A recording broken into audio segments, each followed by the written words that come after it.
જન્મથી ઋષિમુનિઓ તડપી રહ્યા છે, જેના માટે અનેક જન્મો લેવા પડે છે. એ જન્મો જન્મની પ્યાસ બુઝાવવા માટે આજે આપણે ધ્યાન કરી રહ્યા છીએ. અને આ ધ્યાનની અંદર પરમપિતા પરમાત્માની, જેને આપણે ઈષ્ટ દેવતા માનીએ છીએ,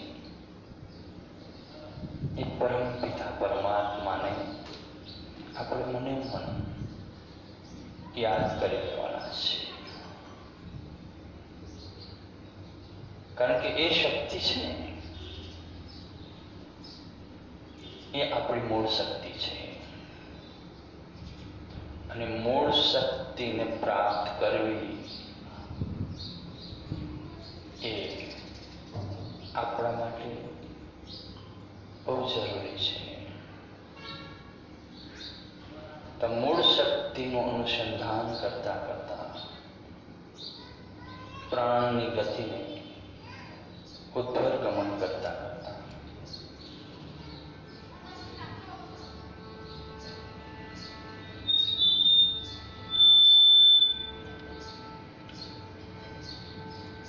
આપણી દિવ્યતાનો વધારો કરવાનો છે. તો પરમપિતા પરમાત્માને યાદ કરી લેશું અને પછી આપણા માતા પિતા. આજ તમને એક એવા તત્વને હું સમજાવવા જઈ રહ્યો છું કે જે તત્વ તમારા જીવનની અંદર હોવા છતાંય એની ઉપયોગિતા વિશે તમે જાણતા હોવા છતાંય અજાણ છો.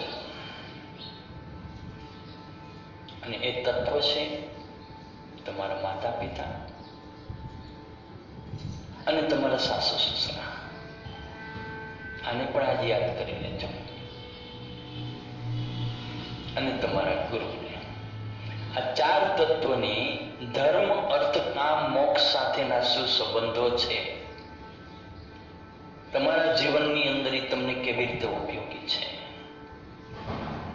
એની આ સમજણ તમને આવશે. તો પ્રથમ ધર્મની વાત કરીએ તો પરમાત્મા તત્વ છે તે ધર્મનું તત્વ છે.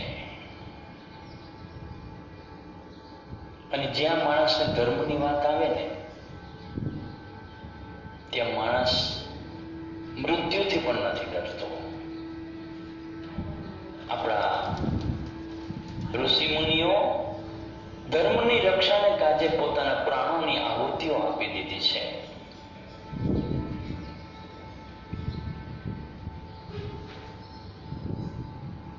એ ઋષિ મુનિઓ ધર્મની બાબતમાં બહુ ચુસ્ત હતા. પણ ધર્મમાં એટલું ચુસ્ત નહીં થવાનું કે એમાં આપણે આપણા શરીરને ભૂલી જઈએ અને આપણે રોગી થઈ જઈએ. રોગોથી બચીને રહેવાનું છે, રોગોથી મુક્તિ મેળવવાની છે. તો પહેલા શરીર સાધના કરવાની છે, શરીરનો ધર્મ પહેલા પાલન કરવાનું છે. પરમાત્મા એમ નથી કહેતા કે મારા નામ માટે તમે મરી મીટી જાઓ.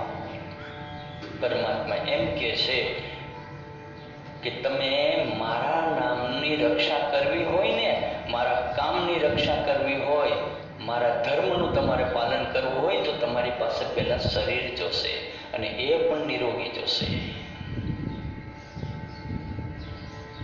તો એ નિરોગી શરીર તમને તમારા શ્વાસમાંથી મળે છે, તમારા પ્રાણવાયુમાંથી મળે છે. ખાનપાનને તો બાજુ ઉપર મૂકી દેશો તો પણ ચાલશે, ગમે તેવું ખાશો તો ચાલશે, પણ તમારો પ્રાણવાયુ જો બરોબર નહીં ચાલતો હોય તો તમારા આરોગ્યની રક્ષા બિલકુલ નહીં થાય.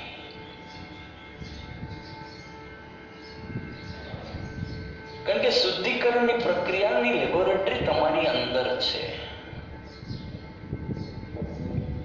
એટલે જો ધર્મનું પાલન કરવું હોય સ્વસ્થ રાખજો, મન સ્વસ્થ રાખજો. અને પરમાત્મા છે એ ધર્મનું પ્રતીક છે. એટલે ભગવાન કૃષ્ણે યોગ કરેલા, ભગવાન રામે યોગ કરેલા, ભગવાન પરશુરામે યોગ કરેલા, મહાવીરે યોગ કરેલા, બુદ્ધે યોગ કરેલા, અને હું તો ત્યાં સુધી કહું છું કે સ્વામિનારાયણ ભગવાને યોગ કરેલા. આ ભગવત તત્વ યોગમાંથી ઉત્પન્ન થાય છે અને દરેક વ્યક્તિની અંદર ભગવત તત્વ રહેલું છે, એટલે એનું નામ છે ધર્મ. ધર્મનું પાલન ત્યારે જ થઈ શકે કે શરીર સ્વસ્થ હોવું જરૂરી છે.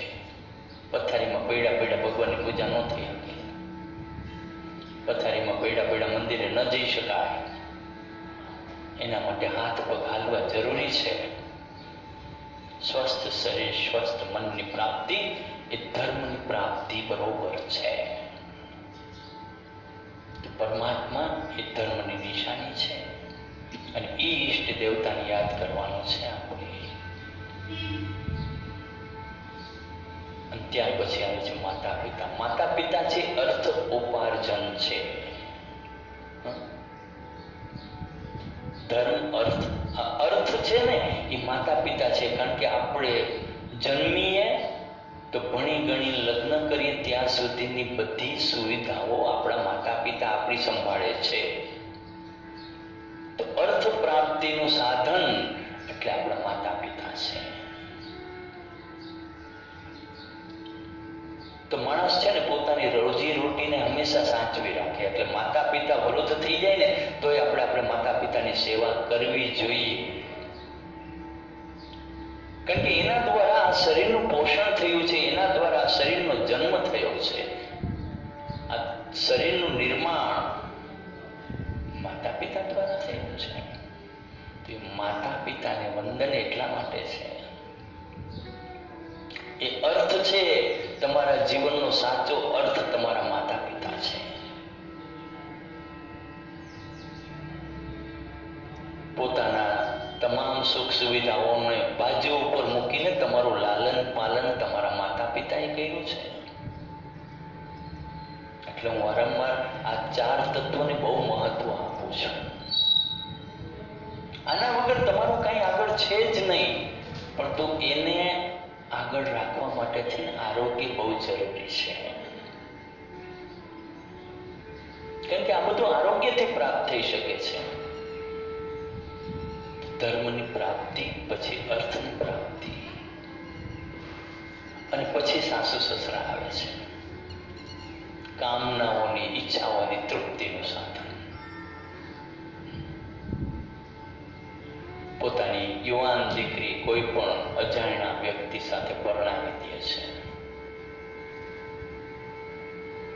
પોતાનો યુવાન દીકરો ગમે તેવી દીકરી સાથે પરણાવી દે છે.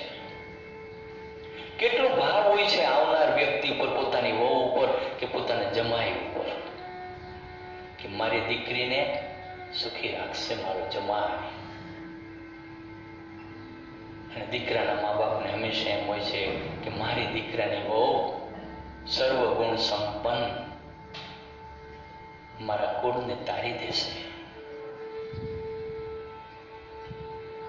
તો આ ભાવ છે ને એ સાસુ સસરાને હોય છે. પછી એના માટે જમાઈ પણ બરોબર છે ને વહુ પણ બરોબર છે. તો એ કામનાઓ છે. અને પછી આવે છે મોક્ષની પ્રાપ્તિ, ગુરુ પાસેથી મળે છે. પણ જે લાલચો અને લુચા ગુરુઓ હોય ને એ કોઈ દી તમને મોક્ષની પ્રાપ્તિ કરાવી ન શકે. જેને ધ્યાન તમારા ધન ઉપર હોય અને તમારી ધન અને સંપત્તિના કારણે એ લોકો મોટી મોટી ગાડીઓમાં ફરતા હોય, મોટા મોટા આલિશાન આશ્રમો કે મંદિરો બાંધીને રહેતા હોય, એ ભૌતિક સાધનોથી ડૂબેલા રહેતા હોય, એ તમને શું માર્ગદર્શન આપશે? માર્ગદર્શન તો એ આપી શકે કે જેને તમારી પાસેથી કોઈ અપેક્ષા નથી.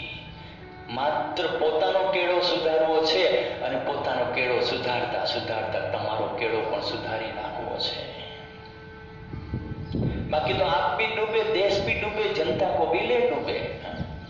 જે ગુરુઓ ધન સંપત્તિની અંદર આડોટવા માંગતા હોય એ તમને ને મને મોક્ષની પ્રાપ્તિ કેવી